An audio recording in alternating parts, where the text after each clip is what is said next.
Night life అనే concept తీసుకొచ్చిన ముఖ్యమంత్రి ఆలోచనకి అంటే నువ్వేం చెప్తావు? ఆయనకి బుద్ధి మందగించింది ఫస్ట్ ఆఫ్ ఆల్. ఆయన ఏం చేస్తుండో ఆయనకే అర్థమైతలేదు.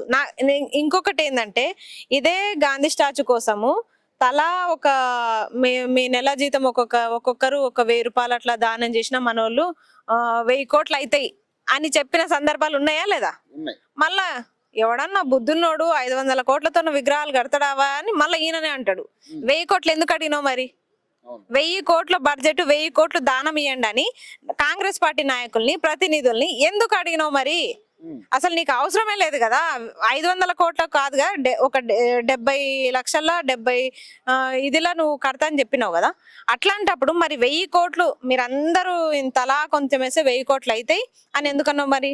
అంటే ఇక్కడ 500 కోట్లు అయితే 70 కోట్లు అయితే పక్కన పెడితే మిగతా 500 కోట్లు నొక్కేద్దాం అనుకున్నావు, లేకపోతే అక్కడ 100 కోట్లు పంపించి మిగతా కోట్లు నొక్కేద్దామనే?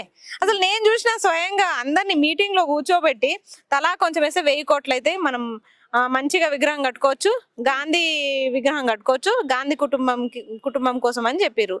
అసలు వీళ్ళ వల్ల నిజం అంతో కొంత పోరాడిన గాంధీకి ఎన్ని తిట్లు వస్తున్నాయంటే తిట్టుకుంటున్నారు ప్రజలు. ఇప్పుడు ఒకప్పుడు స్వాతంత్ర సమరయోధులు అంటే అందరు గౌరవించేటోళ్ళు, అసలు గాంధీని ఎవ్వరు కూడా ఒక మాట అనేటోళ్ళు కాదు. కానీ రేవంత్ రెడ్డి వల్ల గాంధీని మొత్తం ఇష్టం వచ్చినట్టు తిడుతున్నారు. మనవడే వద్దంటుడు కదా, విగ్రహం వద్దు, ఈ గాంధీ ఉంటే ఇట్లాంటి పనులు వద్దనే చెప్పేటోడు. అసలు ఇది కాన్సెప్ట్ కరెక్ట్ కాదని మాట్లాడతారు కదా. మరి ఇప్పుడు ఎట్లాంటిది ఇప్పుడు ఈయన అయినా కూడా నేను స్థాపిస్తానని చెప్పడం అనేది ఎంతవరకు?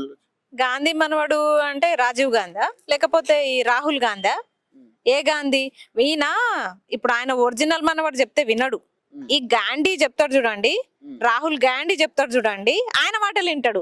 అంటే ఈయన దృష్టిలో రాహుల్ గాంధీ ఫ్యామిలీ వీళ్ళు, సోనియా గాంధీ, ప్రియాంక గాంధీ, ఈ మన రాహుల్ గాంధీ చెప్తే ఆయన యాక్సెప్ట్ చేస్తాడు.